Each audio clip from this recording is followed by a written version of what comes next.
स्वागत है आपका मेरे YouTube चैनल में। तो आज हम लोग पढ़ने वाले हैं कक्षा 10वीं विषय सामाजिक विज्ञान से अध्याय 2 भूमि संसाधन। तो चलिए पढ़ना शुरू करते हैं, वीडियो शुरू करते हैं। चैनल को सब्सक्राइब कीजिएगा, अपने मित्रों के साथ जरूर इसको शेयर कीजिएगा। बहुत ही शानदार, बहुत ही बेहतरीन पाठ होने वाला है। बहुत ही आसान तरीके से इसको समझने का प्रयास करेंगे। वीडियो में अंत तक जो है आपको बने रहना है। चलिए पढ़ना शुरू करते हैं। हमारे प्राकृतिक संसाधनों में भूमि संसाधन सबसे महत्वपूर्ण है। इसका हम कृषि, पशुपालन, उत्खनन, उद्योग, यातायात, बसाहट आदि के लिए क्या करते हैं, उपयोग करते हैं। जितने भी प्राकृतिक संसाधन है हमारे, उनमें भूमि जो संसाधन है उसको सबसे महत्वपूर्ण माना गया है। क्यों माना गया है? क्योंकि इसका हम क्या करते हैं, कृषि के लिए, पशुपालन, उत्खनन, उद्योग, यातायात, बसाहट आदि इन सब के लिए क्या किया जाता है, कृषि जो भूमि संसाधन है उसका क्या किया जाता है, उपयोग किया जाता है। भूमि किसकी है, उसका उपयोग जो है उचित, न्याय संगत और टिकाऊ कैसे हो, उसको हम हानि और हाथ से कैसे बचाएं, इस पर गहरे चिंतन और समझ बनाने की जरूरत है। ये जो भूमि है, जो जमीन है, वो किसकी है और इसका जो है हम उपयोग जो है उचित उपयोग और न्याय संगत उपयोग जो है कैसे करें, और इसको जो है हम हानि और हाथ से कैसे बचाएं, इन सब चीज़ों पर एक गहरे चिंतन यानी कि समझ बनाने की क्या है, आवश्यकता है, जरूरत है। चलिए आगे बढ़ते हैं। भूमि उपयोग। ये जो भूमि है उसका हम उपयोग किस प्रकार से करते हैं, इसके बारे में चलिए पढ़ते हैं। किसी भी देश या प्रदेश में मौजूद भूमि का विभिन्न तरीकों से उपयोग किया जाता है। किसी भाग पर खेती की जाती है तो अन्य भाग पर शहर बसे हैं या कारखाने लगे हैं या फिर वनों से ढके हुए हैं।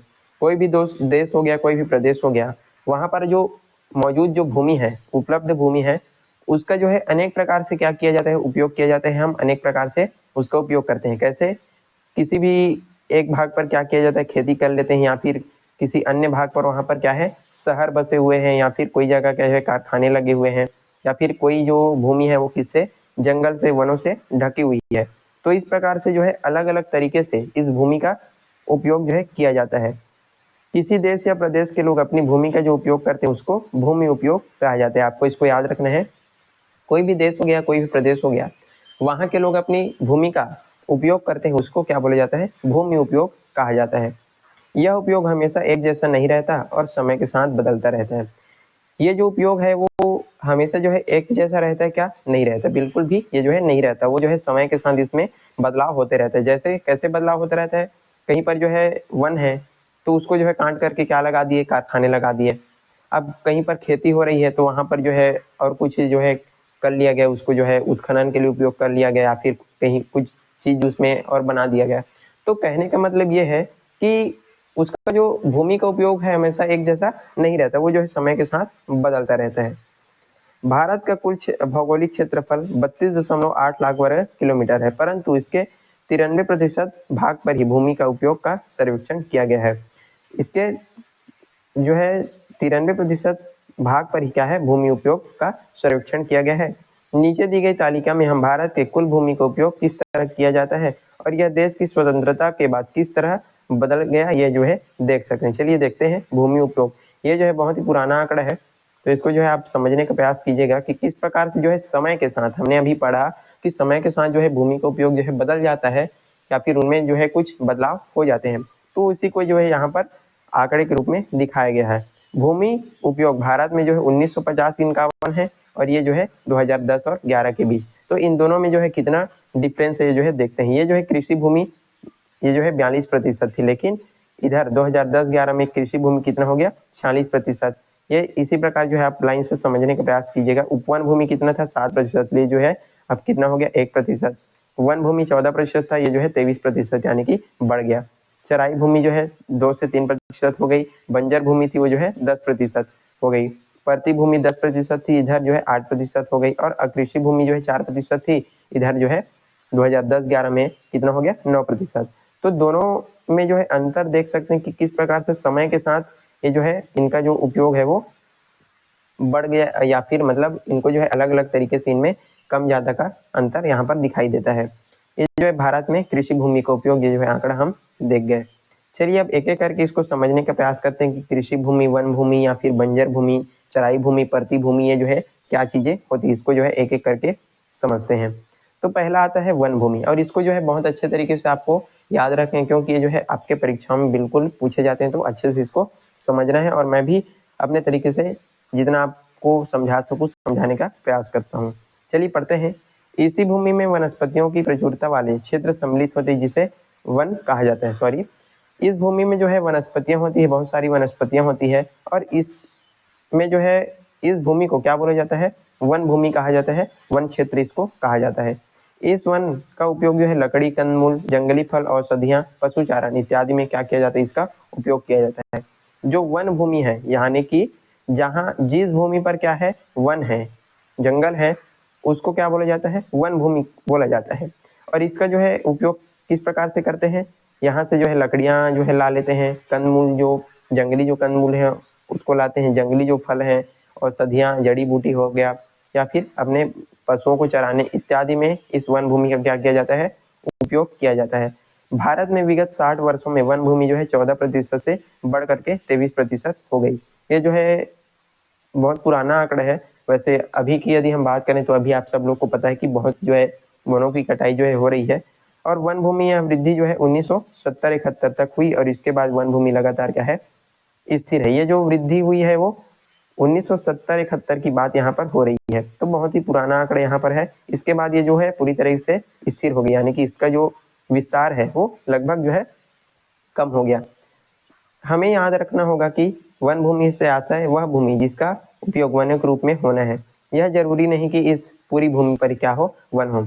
हमको यहाँ पर यह समझने की जरूरत है कि वन भूमि से आशय यानी कि वन भूमि वह भूमि है जहाँ उसका उपयोग किसके रूप में होना चाहिए? वनों के रूप में होना चाहिए।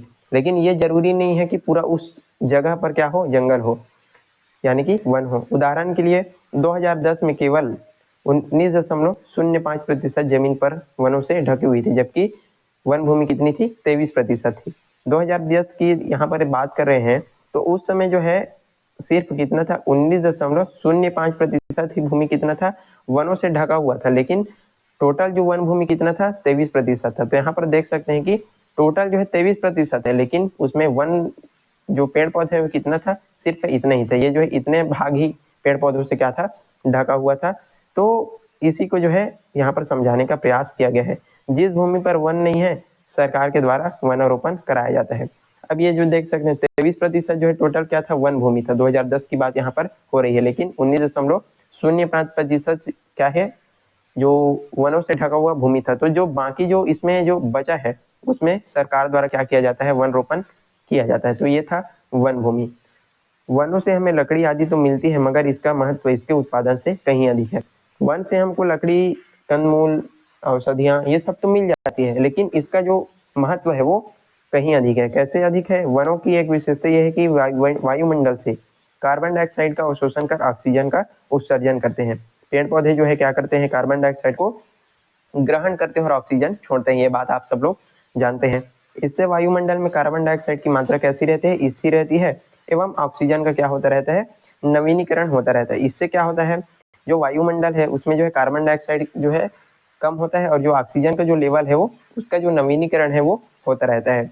ऑक्सीजन मानव एवं जंतुओं के श्वसन के लिए क्या है? आवश्यक है। बिना ऑक्सीजन के हम जीवित रह सकते हैं क्या? नहीं रह सकते। तो ये जो है बहुत ही आवश्यक है। कार्बन डाइऑक्साइड की स्थिरता वायुमंडल के तापमान को स्थिर रखने में क्या करती है? सहायक करती है। कार्बन डाइऑक्साइड की जो स्थिरता है वो कैसी होती है? जो वायुमंडल का जो तापमान है, जो गर्मी है, उसको स्थिर रखने में क्या करता है? मदद करता है। इस प्रकार वन हमारे लिए क्या है? बहुत ही महत्वपूर्ण है। यदि जो है कार्बन डाइऑक्साइड जो है अस्थिर हो गया, यानी कि उसका जो क्या है? उसका जो लेवल है वो ज्यादा बढ़ गया, तो उससे क्या होता है कि तापमान जो है बढ़ने लगता है। जैसे कि जो है गर्मियों के मौसम में अभी हाल में ही जो गर्मी का आंकड़ा था वो बहुत क्या था? बढ़ गया था। इस सब का कारण क्या था? जो वनों की जो अवैध जो कटाई है, अंधाधुंध कटाई है, वो इन सब का क्या है? कारण है। इसलिए बोला जाता है कि अधिक से अधिक क्या लगाना चाहिए? पेड़ लगाना चाहिए। कार्बन डाइऑक्साइड की जो है इसको जो है स्थिर करने में क्या करता है? सहायक करता है। इस प्रकार वन हमारे लिए क्या है? बहुत ही महत्वपूर्ण है। और यही नहीं, वनों के होने से हमारे जल स्रोत भी बने रहते हैं। यदि वन है तो हमको क्या मिलता है? जल स्रोत भी हमारा बना रहता है।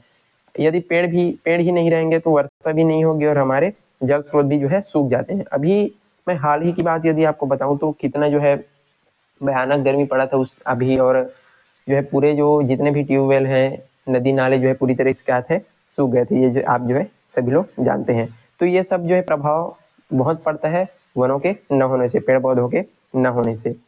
वन हमारे वन्य जीवों का क्या है, निवास है, और वनों के नष्ट होने पर जंगली जानवर और वनस्पतियां हमेशा के लिए नष्ट हो जाएंगे। जंगल में जो है अनेक प्रकार के जंगली जानवर जो है निवास करते हैं, ये उनका निवास स्थान है। और अधिकतर आप जो है देख सकते हैं कि किस प्रकार न्यूज़ वगैरह में आता रहता है कि यहाँ पर जो है हाथी आ गए या फिर भालू आ गए या इस शहर में, गांव में। तो ये सब क्यों होता है, क्योंकि जो है वनों की कटाई हो रही है। वन जो है एकदम क्या हो रहे हैं, पहले जो है घने होते थे लेकिन अब उतने ज्यादा घने नहीं है, तो उनका जो आवास है, निवास स्थान है, उसको जो है छेड़खानी नहीं करना चाहिए। तो ये सब जो है बात है। पर्यावरणीय संतुलन के दृष्टिकोण से कम 33% भूभाग पर क्या होना चाहिए, वन होना चाहिए, किंतु भारत में इस समय मात्र 23% भूभाग पर वन आवरण है। यदि पर्यावरण संतुलन की दृष्टि से देखें तो हमारे देश में कितना, 33% भूभाग पर क्या होना चाहिए, जंगल होना चाहिए, वन होना चाहिए, लेकिन ये जो है 23% है। अब ये जो आंकड़ा है मेरे ख्याल से पुराना है, अब तो ये जो है बहुत ही कम हो गया होगा, क्योंकि वनों की कटाई जो है बहुत हो गई है और बहुत सारे जो पेड़ पौधे हैं वो जो है काट दिए गए हैं। विभिन्न राज्यों के बीच वनावरण में भिन्नता पाई जाती है, मतलब अलग अलग राज्यों में अलग अलग जो वन है वो पाए जाते हैं। जैसे कि छत्तीसगढ़ भारत की सबसे अधिक वनाच्छादित प्रदेशों में से एक है और इसकी जो लगभग 41.75% जमीन पर क्या है, वनों का आवरण है। यदि हम हमारे छत्तीसगढ़ की बात करें, छत्तीसगढ़ ये जो है भारत का सबसे अधिक क्या है, वनों से ढका होने वाला, यानी कि सबसे ज्यादा जो जंगल है हमारे छत्तीसगढ़ में पाया जाता है। तो यहाँ पर ये जो है बताया गया है कितना, 41.75%। इसके विपरीत ये जो है उत्तर प्रदेश में केवल कितना है, 5.7%। ओडिशा के 31.36% जमीन पर क्या है, वनावरण है, यानी कि वन भूमि है। उत्तर प्रदेश के राज्य जैसे कि क्या, नागालैंड, मणिपुर, मिजोरम, मेघालय आदि में सबसे अधिक क्या है, वनावरण है, और ये जो है 70 से 80% ये जो है पाए जाते हैं। तो इधर जो है वनों का जो आवरण है वो बहुत ज़्यादा है। लेकिन यदि हम बात करें तो भारत में जो है सबसे अधिक यहाँ पर वनाच्छित प्रदेशों में से हमारा जो है छत्तीसगढ़ का नाम दिया गया है। आई होप आपको जो है वीडियो समझ आ रहा होगा, पार्ट समझ आ रहा होगा। वीडियो पसंद आ रहा है तो जल्दी ज़्यादा से ज़्यादा इसको जो है शेयर कीजिएगा और चैनल को जो है जरूर सब्सक्राइब कीजिएगा। चलिए आगे बढ़ते हैं। उपवन भूमि, अभी हमने पढ़ा वन भूमि, अब आता है उपवन भूमि। दोनों जो है अलग अलग हैं, तो आपको कंफ्यूज नहीं होना है, वन अलग है, उपवन अलग है। इस वर्ग में ऐसे भूमि सम्मिलित की जाती है जिस पर बाग बगीचे लगे होते हैं, अथवा यह अनेक प्रकार के ऐसे पेड़ पौधों वाली भूमि जिनसे हमको क्या प्राप्त होते हैं, फल प्राप्त होते हैं। तो जो उपवन भूमि है, उपवन भूमि किसको बोला जाता है, ये जो है ऐसा जगह है, ऐसा भूमि है, ऐसा जमीन है जहाँ पर क्या लगे होते हैं, बाग बगीचे लगे होते हैं, अथवा यहाँ पर ऐसे पेड़ होते हैं जिनसे हमको क्या प्राप्त होते हैं, फल प्राप्त होते हैं, उनको जो है बोला जाता है उपवन भूमि। भारत में पिछले 60 वर्षों में बगीचों में पेड़ों को काटकर इस भूमि को कृषि और अन्य उपयोग में लिया गया था। अब 60 वर्षों में यदि हम बात करें तो इस उपवन भूमि को काट करके यहाँ पर जितने भी पेड़ पौधे हैं उनको जो है काट करके इसका उपयोग किसके लिए किया गया था, कृषि और अन्य उपयोग के लिए जो है, जैसे कि कोई कारखाना लगा दिया, कहीं उत्खनन हो गया, तो इन सब के लिए जो है उपयोग किया गया था। हमने पहले भी पढ़ा कि समय के साथ जो है भूमि का उपयोग जो है बदलता रहता है। इस कारण विगत 60 वर्षों में यह जो है 7% से कम होकर के सिर्फ 1% रह गई है। यानी कि यदि हम 60 वर्षों का आंकड़ा देखें तो वन भूमि जो है 7% से कम होकर के 1% रह गई है, यानी कि कितना जो है 6% इसमें जो है कमी आई है। तो आप अंदाजा लगा सकते हैं कि कितना खतरनाक तरीके से पेड़ों को जो है यहाँ पर काटा गया है, किस लिए, अलग कोई उपयोग करने के लिए, जैसे कि कृषि भूमि के लिए या फिर कोई अन्य उपयोग के लिए। ये था वन भूमि। अब बात आती है कृषि भूमि, जो कि बहुत ही क्या है, इंपॉर्टेंट है, आपको इसको याद रखना है। हमारे देश के विशाल भाग पर क्या होती है, खेती होती है, और अधिकांश लोगों को रोजगार भी उपलब्ध कराता है। सब जो है भारत में जो है खेती बहुत अधिक मात्रा में किया जाता है, और ये जो है लोगों को रोजगार भी उपलब्ध कराता है। जो है भारत कृषि प्रधान देश है, और कृषि भूमि से ही हमें अनाज प्राप्त होता है और कुछ उद्योगों को कच्चा माल भी प्राप्त होता है। कृषि करते हैं तभी हमको जो है अनाज प्राप्त होता है, भोजन प्राप्त होता है, और अनाज और कुछ उद्योगों को जो है कच्चा माल भी इनसे प्राप्त होता है, किससे, कृषि से। भारत में 1950-51 में 42% भाग पर ही जो है कृषि भूमि थी, जो आज के समय में 46% हो गई। ये जो आंकड़ा है, आंकड़ों को जो है आपको विशेष ध्यान रखना है। जो है 1950-51 की बात हो रही है, तो यहाँ पर सिर्फ कितना था, 42% भाग पर ही क्या किया जाता था, कृषि भूमि थी, यानी कि खेती की जाती थी। लेकिन आज ये जो है कितना हो गया है, 40%, यानी कि जो है बढ़ गया है। क्यों बढ़ गया, क्योंकि जो भारत है हमारा कृषि भूमि है, कृषि जो है अधिकांश यहाँ पर खेती किया जाता है। कृषि भूमि का विस्तार 1970 से लगभग क्या है, स्थिर है, लेकिन 1970 के बाद इसका जो विस्तार है क्या हो गया है, स्थिर हो गया है। सिंचाई के विस्तार के कारण उसी जमीन पर 2 या 3 फसलें ली जाती, लेकिन भारत में केवल 38.75% कृषि भूमि सिंचित है और उसी पर एक से अधिक फसलें ली जाती है। जिसके पास सिंचाई का जो है क्या है साधन है, वो जो है क्या कर लेता है, उसी जमीन पर 1 से 2 फसल जो है ले लेता है। लेकिन ये जो कृषि भूमि है, सिंचित कृषि भूमि, उसका आंकड़ा कितना है, 38.75%। लेकिन अब तो जो है गर्मी के कारण जितने भी पानी के जो स्रोत हैं, ट्यूबवेल हैं, वो जो है क्या हो गए हैं, सूख गए हैं। तो ये जो मेरे ख्याल से ये बहुत ही जो है कम हो गया है। तो ये था हमारा कृषि भूमि। आपको इसको जो है अच्छे से याद रखना है, क्योंकि खेती की जाती है और उस खेती से हमको जो है क्या अनाज प्राप्त हो, ये जो है रोजगार भी उपलब्ध कराते हैं और जो कुछ उद्योग है उनको कच्चा माल भी उपलब्ध कराता है। फिर आता है अकृषि भूमि। इसके अंतर्गत वो सारी जमीन गिनी जाती है जिन पर खेती नहीं की जाती तथा जिसे गैर कृषि उपयोग में लिया जाता है, जैसे कि हिम आच्छादित पर्वत, रेत के टीले, मकान, दुकान, उद्योग, सड़क, रेल मार्ग, बाजार, खेल का मैदान, तालाब, नदियां, बांध इत्यादि की भूमि। अकृषि भूमि किसको बोला जाता है, जिस पर जो है खेती नहीं की जाती। अकृषि यानी कि इस पर जो है खेती नहीं की जाती, इस कारण इसको अकृषि भूमि की जो है बोला जाता है। इस पर अलग अलग तरह के इससे क्या किया जाता है, उपयोग किया जाता है, जैसे कि हिम आच्छादित पर्वत, जैसे बर्फ से ढका हुआ पहाड़ हो गया तो उस पर जो है खेती तो नहीं कर सकते। रेत के टीले हो गए, रेगिस्तान हो गए, मकान, दुकान, उद्योग, सड़क हो गया, रेल मार्ग, बाजार, खेल का मैदान, इनमें जो है हम खेती तो नहीं कर सकते। तो इनका जो है अलग अलग तरीके से क्या किया जाता है, उपयोग यहाँ पर किया जाता है, इसी को यहाँ पर बताया जा रहा है। विगत वर्षों में औद्योगिकरण, नगरीकरण एवं यातायात में क्या है, वृद्धि के कारण कृषि भूमि का तेजी से क्या हुआ, विस्तार हुआ और राष्ट्रीय भूमि उपयोग 1950 और 2010 के बीच इसका अनुपात जो है 4% से 9% जो है बढ़ करके हो गया। जो है लगातार यातायात हो गया, नगरीकरण हो गया, जो है लगातार बहुत सारे क्या हो गए हैं, विकास हो रहे हैं, तो उससे जो है कृषि भूमि का क्या हुआ है, विस्तार हुआ है और 1950 और 2010 के बीच इसका जो अनुपात है 4% से बढ़कर कितना हो गया, 9% जो है हो गया। आज कृषि कार्यों जैसे औद्योगिकरण, नगरीकरण इत्यादि में कृषि भूमि को अधिग्रहित करने की मांग की जा रही है। लेकिन आज का जो स्थिति है वो कैसा है, अलग है। आज जो है जो भूमि कृषि योग्य है, जिस पर खेती की जाती है, उसमें जो है क्या लगाया जा रहा है, औद्योगिकरण, यानी कि उद्योग जो है, कारखाने लगाए जा रहे हैं, नए नए नगरीकरण बसाए जा रहे हैं, उस पर जो है सड़कों का जो है निर्माण किया जा रहा है। तो जो कृषि भूमि है उस पर अधिग्रहण करने की जो है मांग की जा रही है कि इस तरह की कृषि भूमि का उपयोग इस प्रकार बदला जाए और किसानों को इसके लिए उचित मुआवजा कितना मिला जाए, इस पर गहन विवाद चला है।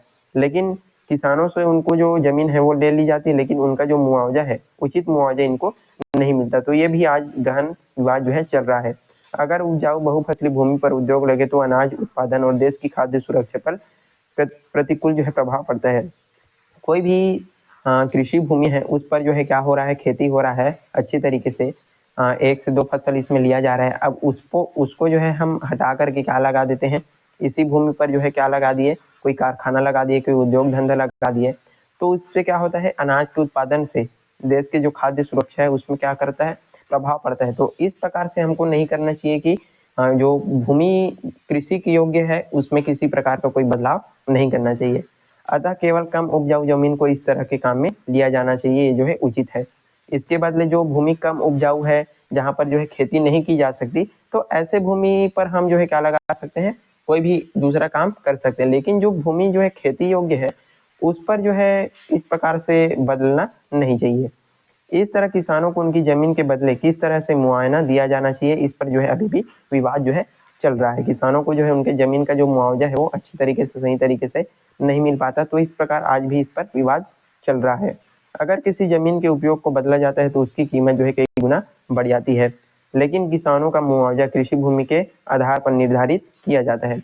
फिर भी जो है किसानों को जो है उनके कृषि भूमि के आधार पर ही उसका जो है क्या दिया जाता है, मुआवजा दिया जाता है। लेकिन यदि हम जो है क्या करते हैं, कोई भी भूमि हो गया उस पर जो है हम क्या लगा रहे हैं, कोई भी कारखाना, उद्योग धंधा लगा रहे हैं, तो उस भूमि का जो क्या है, जो रेट है वो क्या हो जाता है, मूल्य जो है बढ़ जाता है। लेकिन किसानों को जो है उसका जो उचित जो रेट है, जो मूल्य है वो नहीं दिया जाता। तो ये जो है एक समस्या है और इससे किसानों को अपनी जमीन के बढ़े हुए मूल्य का फायदा जो है नहीं मिल पाता। तो यहाँ पर इसी को बताया जा रहा है। तो ये था आज का हमारा पार्ट 1। ये जो है पार्ट 2 में आएगा, ये जो वीडियो पार्ट 2 या फिर पार्ट 3 में। तो तो पार्ट 1 आज जो है यहीं तक रखते हैं। आई होप आपको जो है वीडियो पसंद आया होगा। यदि पसंद आया है तो लाइक कीजिएगा, अपने मित्रों के साथ जरूर इसको जो है शेयर कीजिएगा ताकि वो जो है इसको समझ सके। और चैनल में नए हैं तो जरूर इसको सब्सक्राइब कीजिएगा ताकि मैं आपके लिए ऐसे ही वीडियो जो है बना करके लाता रहूं। तो चलिए आज के लिए बस इतना ही, मिलते हैं अगले वीडियो में, तब तक के लिए धन्यवाद।